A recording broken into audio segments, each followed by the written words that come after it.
Buenas noches, programa número 385 entre ustedes y nosotros. Buenas noches, Osvaldo. Buenas noches.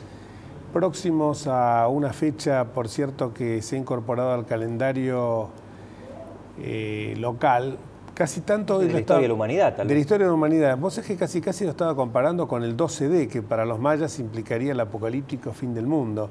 Bueno, el 7D es una fecha que ha tomado ya características épicas, ya incluso se está levantando un escenario fenomenal frente a la Casa de Gobierno, porque entienden que realmente ese día se van a plantar los cimientos de la auténtica democracia.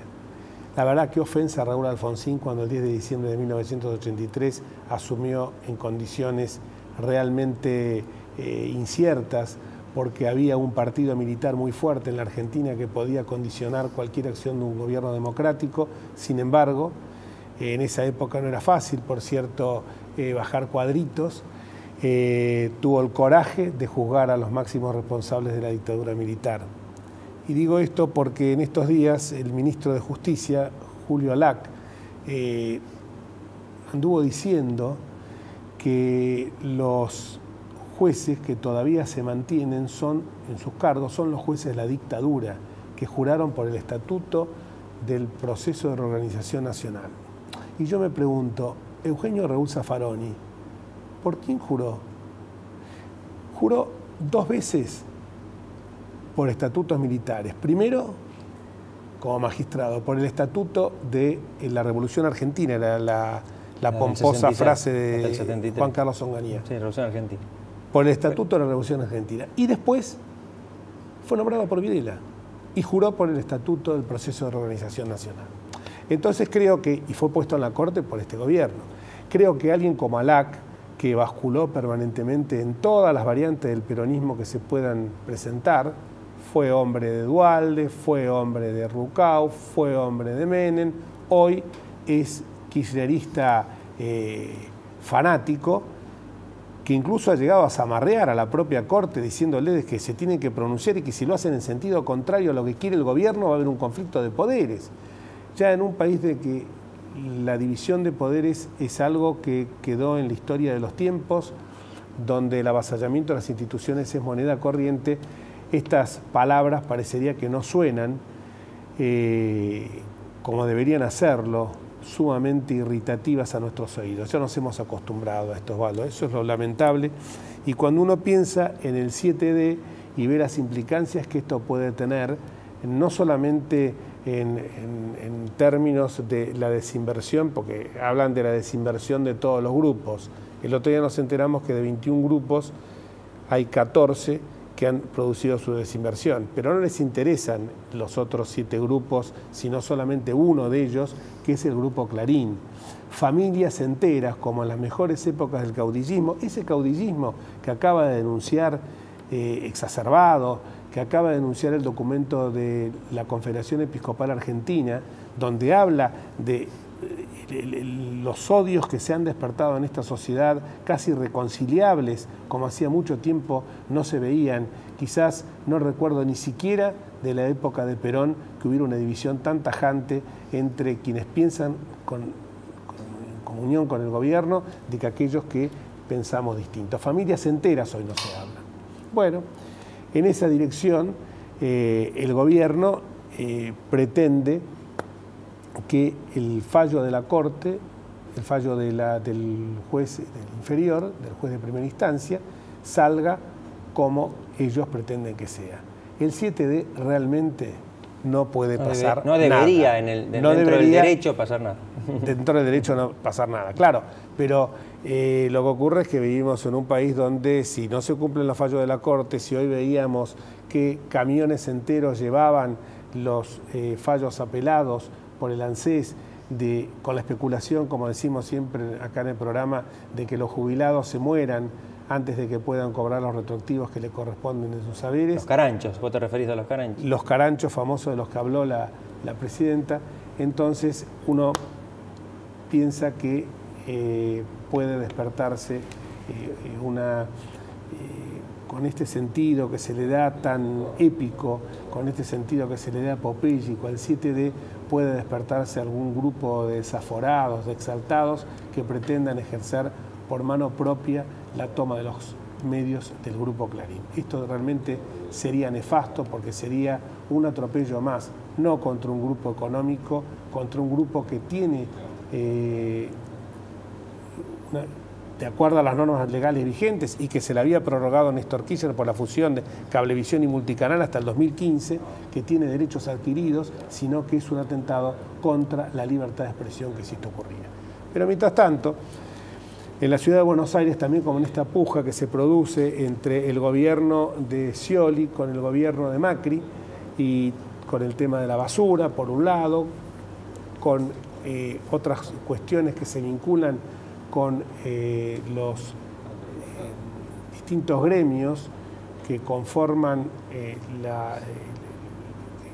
manejo del subte en la ciudad de Buenos Aires o la fuerza laboral de los subterráneos, se ha producido, que todos lo hemos vivido en estos días, un fenomenal caos donde la huelga de un servicio público está afectando derechos esenciales de los trabajadores y de los hombres y las mujeres de la ciudad de Buenos Aires. El primero de esos derechos es el derecho al trabajo, el derecho a poder transitar libremente. Nadie niega la necesidad del derecho de huelga, pero como bien lo dice la Constitución, ningún derecho es absoluto y máxime cuando se están lesionando servicios públicos que hacen al bienestar general.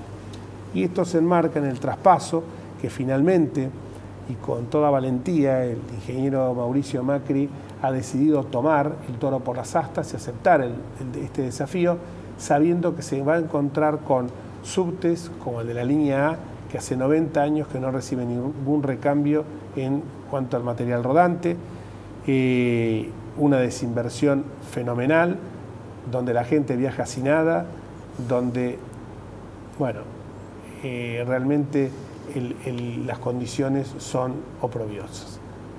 Y en este primer bloque vamos a hablar con el diputado de la Ciudad Autónoma de Buenos Aires por el PRO, el doctor Martín Ocampo. Gracias, Martín, por venir a nuestro programa. Le decíamos recién que es un poco la cara del subte, porque ha desfilado en cuanto a programas de televisión, ha tenido el tratamiento de este tema. Y justamente queremos ver tu visión de un traspaso que se asume violando la Constitución Nacional por parte del Gobierno Nacional, porque no se traspasan los recursos como marca el artículo 75, inciso segundo de la Constitución Federal. Bueno, nosotros entendemos que la situación del subte, vos lo explicabas bien, está en franco deterioro. Digo, cada día que pasa es un día que está cada vez peor el servicio y los bienes de la prestación para la prestación del servicio. Por eso el jefe de gobierno tomó la decisión de hacerse cargo, y para eso se requería el envío de un proyecto de ley a la legislatura para que pusiéramos en tratamiento ese proyecto y pudiéramos dar las normas elementales mediante las cuales se iba a desenvolver la prestación del servicio.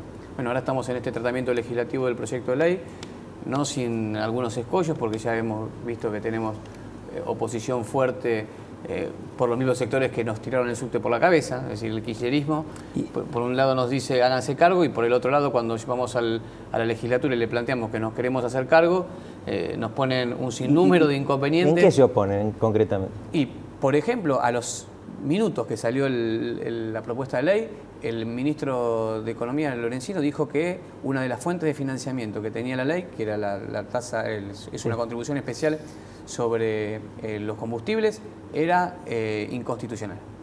Primero que se desayunó ahora que era inconstitucional porque hace meses que la provincia de Córdoba lo estaba aplicando y nunca dijo nada. Ahora lo anunciamos nosotros y ya era inconstitucional. Y luego, como vio que la provincia de Buenos Aires también lo podía poner en práctica, bueno, también lo intimó a la provincia de Buenos Aires con la escasez de personalidad de Scioli, que al segundo que le insinuaron que no le gustaba al gobierno nacional, fue para atrás. Pero bueno, no es el caso nuestro. Nosotros, cuando estamos convencidos de que algo es bueno, que sirve para la gente, en este caso sirve para generar el financiamiento del subte, digamos. Acá no hay magia. El subte actualmente, la diferencia entre el costo de la tarifa, entre la tarifa real, digo, ¿no?, y la tarifa que paga el usuario, hay que financiarla. ¿Cómo la financiaba hasta ahora el gobierno nacional? Con emisión monetaria, con inflación. Inflación que le come el salario a los trabajadores. Es decir, los trabajadores estaban pagando el subsidio de los empresarios. Encubiertamente. Exactamente. La tarifa actualmente es de 2,50 pesos. ¿Cuál debería ser aproximadamente si no hubiera subsidios? Y hay cálculos que estamos desarrollando nosotros que van entre 5 y entre 6 si no hubiera subsidios, pero eso es insostenible también, porque la otra cuestión es que el subte es un medio de transporte en un sistema de transporte. Y en el sistema de transporte uno tiene que pensar en la movilidad de la gente, no solamente en el sistema en sí mismo. Y si vos no aumentás la tarifa del colectivo, sí, y no aumentás la tarifa del tren, y solo aumentas la del subte, lo que haces es que el millón de pasajeros del subte se traslade en colectivo o se traslade en los trenes, colapsando los otros sistemas y desfinanciando el mismo sistema que querés financiar con el aumento de tarifa. Por eso nosotros nos planteamos siempre, y en todas las políticas públicas, la coordinación de políticas con el gobierno nacional, porque esto a ellos le pagan el salario y los eligen para resolver los problemas de la Argentina. Y a nosotros nos eligen para resolver los problemas de la ciudad. Y juntos tenemos que tratar de resolver los problemas de los porteños, de los argentinos, porque es nuestra tarea. Y ponerle palos en la rueda y condicionamientos todo el tiempo, bueno, ese no es el mejor mecanismo para hacer política. Aparte hay un montón de situaciones en las que nosotros podemos plantear las diferencias. No en cuestiones que se vinculan con el transporte de 1 millón de personas diarias. En la pregunta se vincula también con el tema de los metrodelegados y el gremio que responde a la UTA. Bueno, nosotros fuimos claros cuando mandamos la ley. La ley tiene esencialmente 2 temas. Uno, cómo lo financiamos, el subte. Y lo segundo es cómo resolvemos un problema que existe, que es la conflictividad gremial. No hay que mirar para el costado como acá no pasa nada. No, en el subte pasan cosas. Hay una creciente conflictividad entre 2 gremios kirchneristas. Por un lado la UTA, que integra la CGT Balcarce, y por el otro lado los metrodelegados, que también son kirchneristas. Es decir, entre esos sectores están en una puja continua, y de esa puja lo que sale es el sometimiento a los usuarios. Porque lo único que queda al final de todo es que se pelean entre ellos y el único perjudicado es el usuario del servicio. Nosotros creamos y planteamos en la ley distintas herramientas que permiten compatibilizar, por ejemplo, el derecho de huelga con el derecho de los usuarios de ser transportados. ¿A través de qué? De la prestación de servicios mínimos. Durante la huelga se tendrá que garantizar la prestación de servicios mínimos, de modo de no alterar la vida de la ciudad, porque cuando hay un paro, no solo se afecta al millón de personas que se transportan en el subterráneo, se afecta a toda la ciudad, porque esa gente se mueve en colectivos, satura los colectivos y en autos. Cuando son sorpresivos es realmente algo salvaje, eso es pero terrible. Afecta muchísimo a la gente. Que esto no permite ni planificar la emergencia, porque cuando es sorpresivo uno tiene un problema y los tiempos de la emergencia, si llega a pasar una catástrofe, estamos en una situación muy riesgosa, porque la ciudad es intransitable. Y más si es sorpresivo, porque no te da el tiempo ni siquiera a planificar ayer era un caos situaciones de emergencia. Y yo lo que decía al comienzo del editorial, decía justamente la huelga en los servicios públicos, pero si vos tomás normas de la OIT, la encíclica, creo que era Centesimus Annus, el derecho internacional, los administrativistas franceses que en esto han sido pioneros, dicen que el derecho de huelga, como lo señala nuestra Corte Suprema, es un derecho relativo, no es absoluto. No se lo puede reglamentar tanto que se lo cercene, pero cuando se trata de servicios esenciales que hacen al bienestar general, que perjudican a terceros... Y agregaría en este caso, además, que no es si fuera por una cuestión de salarial, pero por un conflicto entre gremios. Bueno, pero no seamos inocentes. El conflicto no, es atizado. El conflicto está atizado porque el conflicto no es... pagan el pato a los pasajeros, pero el conflicto se lo generan los kirchneristas al macrismo, porque lo quieren a toda costa esmerilar, porque hoy por hoy es el candidato Macri que está surgiendo con mayores perspectivas de ganar en el 2015, porque claro, Scioli no termina nunca tampoco de despejarse. Sí, no se sabe si es kirchnerista, menemista, dualdista, oficialista, opositor, no se sabe cuál es el estatus. Una pregunta, con todos estos problemas que uno avisora que van a continuar y profundizarse, y siendo que Macri había dicho que sin la transferencia de recursos no iba a aceptar el subte, ¿qué lo hizo cambiar? Bueno, primero la situación en que de deterioro que dio cuenta la auditoría que encargamos a los metros de Barcelona. Y segundo, que la ley sí da cuenta de esta situación, porque nosotros le decimos, bueno, vamos a financiar esto con estos ingresos nuevos, que son estas contribuciones especiales a las naftas, al peaje y el incremento de las patentes de los autos de alta gama. Pero le ordena a la legislatura al jefe de gobierno iniciar acciones judiciales contra el gobierno nacional, y si el gobierno nacional afronta la deuda que tiene con la ciudad, automáticamente esos tributos caen, es decir, se dejan de cobrar. Tanto es así que nosotros estamos reclamándole al gobierno nacional 1.200 millones de dólares en concepto de deuda de infraestructura para con la red y 500 millones de pesos en concepto mensuales, en concepto de transferencia por los recursos que se destinan en términos de subsidio al subterráneo de Buenos Aires. Si el gobierno nacional hiciera eso, nosotros no aumentaríamos un centavo, ni la tarifa, ni un centavo, ninguno de los tributos que están contemplados en la ley. Así como decimos que ALAC tendría que aprender un poco más de derechos si es abogado, ¿no? Es abogado, ¿no, ALAC? Creo, supongo, sí. No sé. Lo disimula bien. Lo disimula bien. Tenía que aprender un poco más de derecho por algunas barbaridades que ha dicho en el último tiempo. A mí me daría vergüenza, siendo abogado, si opino de medicina y digo un disparate, bueno, se me acepta. Pero siendo abogado, caramba, es complicado el tema. Pero también pienso en Lorenzino, que parece que ahora resucitó como ministro de Economía. Bueno, tenía voz. Tenía voz, hablaba. Bueno, en realidad no tiene voz. Bueno. Habla porque lo que le dicen... Chasman. O Mrs. Chasman. Y acá yo me pregunto, hoy escuché a Néstor Grindetti que fue clarísimo, por eso digo, Lorenzino tendría que aprender también un poquito de derecho tributario. Creo que la facultad por donde pasó él le enseñaron. Grindetti fue muy claro, es una contribución para lo cual está habilitado el gobierno de la ciudad, como la contribución inmobiliaria, como alumbrado, barrio y limpieza. Sí, incluso nosotros cuando analizamos la ley, las alternativas de financiamiento, utilizamos específicamente la categoría jurídica de contribución especial porque era la que mejor se adaptaba a lo que nosotros estábamos planteando para financiar y a las potestades tributarias de la ciudad. A diferencia de lo que hizo Córdoba, Córdoba hizo una tasa.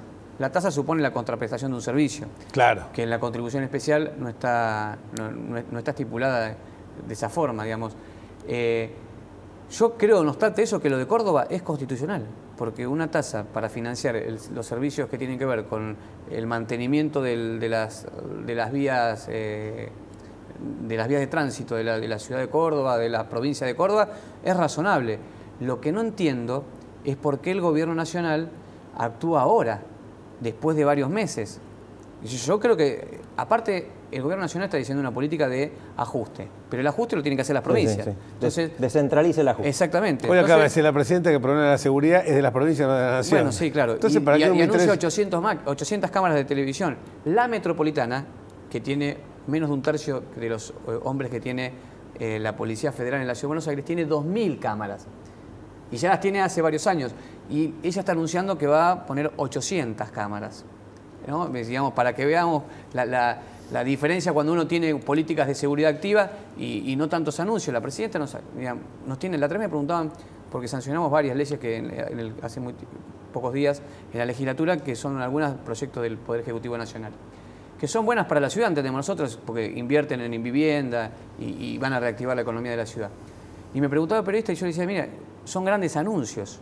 Nosotros los vamos a acompañar porque pensamos que son buenos para la ciudad, pero lo que pretendemos es que dejen de ser anuncios, porque la presidenta nos tiene acostumbrado a grandes anuncios y pocos hechos. Fulvito para la tribuna. Exactamente. Muchísimas gracias, Martín, siempre tan gracias claro y defendiendo esto porque se ve claramente que es un ataque del gobierno nacional hacia Macri, como decías bien lo de la Sota, cuando de la Sota levantó un poquito la cabeza, había que plancharlo diciéndole que esa contribución era absolutamente inconstitucional. Gracias, Martín. No, gracias a vos. Pausa.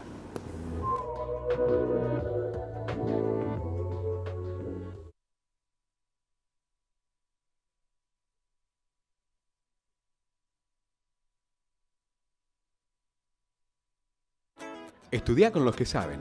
Carreras cortas con salida laboral. Consultor inmobiliario, tasador, martillero público y corredor. Presencial y a distancia. Instituto de Capacitación de la Cámara Inmobiliaria Argentina. www.isi.edu.ar.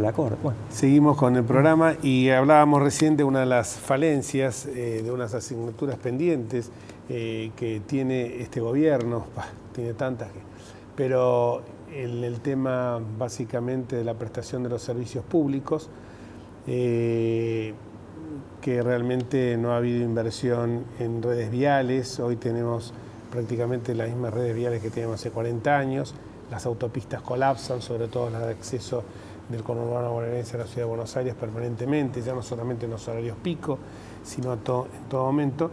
Pero empezamos a sufrir algo que venimos alertando machacadamente en este programa hace ya muchos años, que es el tema energético.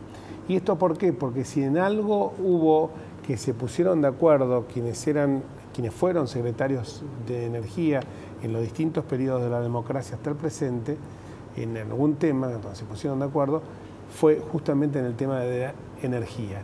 Esto no ocurrió en otros, ni en el campo de los ministros de Economía, ni secretarios de Hacienda, ni mucho menos en el campo de quienes estaban a cargo de las relaciones internacionales.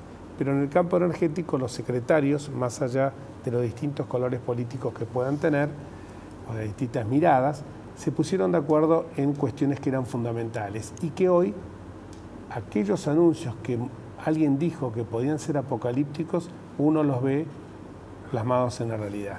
Como por ejemplo el tema famoso del apagón que hubo hace unos días en la ciudad de Buenos Aires, que todavía no se sabe. El inefable Ollarvide va a investigar quién bajó la palanca. La palanca la bajó debido, evidentemente. Pero para hablar de este tema lo tenemos acá al doctor Daniel Montamat, que, bueno, contanos vos hoy cómo ves esta situación y también quién bajó la palanca. La situación está mal y vamos para peor. El tema energético... Estamos mal, pero vamos peor. Estamos mal, pero vamos peor. El tema energético es un tema que ya está golpeando la economía.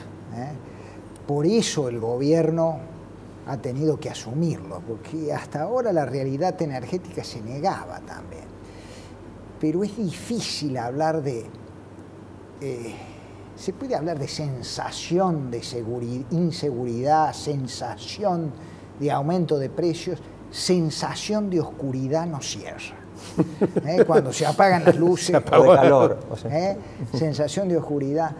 Y lo ha tenido que asumir el gobierno al tema porque la energía le sigue demandando muchas divisas. Este año se va a importar más energía que el año pasado, y eso que la economía estuvo prácticamente estancada. La energía le sigue pegando vía subsidio en las cuentas públicas, y el déficit fiscal que ya tenemos ya no se financia con impuestos, sino con papel pintado. La energía es disuasiva hoy de inversiones, porque el que va a ampliar una planta o poner una planta nueva, una de las preguntas que se hace, Jorge, es ¿y dónde voy a sacar la electricidad? ¿Y dónde voy a sacar el gas? ¿Y a qué precio? ¿Tengo seguridad de suministro y a qué costo? Y si no responden bien a esas preguntas, postergan su decisión de inversión, y esas son las inversiones reproductivas que más sirven para apuntalar el crecimiento económico. Así que la energía nos está bofeteando por todos lados, cuentas externas, cuentas públicas, tasa de inversión de la economía. De una vez por todas tenemos entonces que asumir que debe haber un cambio en la política energética, cambiar reglas, dar certidumbre, recomponer precios con una tarifa social. Si no lo hacemos, bueno, vamos a tener los 15.000 millones de dólares mínimo de inversión por año que necesitamos para petróleo, gas y electricidad para que la energía acompañe el crecimiento económico. Osvaldo. Pareciera que estas señales no solo no existen en el sector específico de energía, sino en un sentido general, si vemos lo que ha pasado con la regulación del mercado de capitales. Sí, bueno, yo creo que es un problema general del país, ¿no? La energía está entrampada en el corto plazo, porque la Argentina está entrampada en el corto plazo y venimos operando sobre la coyuntura, sobre el día. Yo creo que esto de pensar de que el relato es la realidad, algunos se lo han creído. Y debiéramos ser de nuevo aristotélicos, como el propio Perón. lo trató de ser cuando decía la única verdad es la realidad. Y hay datos objetivos de que la energía está mal, hay datos objetivos de que la economía se está desacelerando, datos objetivos de que la Argentina no tiene acceso a los mercados de capitales. Bueno, estas cosas no se pueden con el relato alterar. Yo no puedo con el relato generar electrones ni generar moléculas. Hace falta planes, proyectos, políticas de Estado, razón, mediano, largo plazo. Si no, no salimos de esto.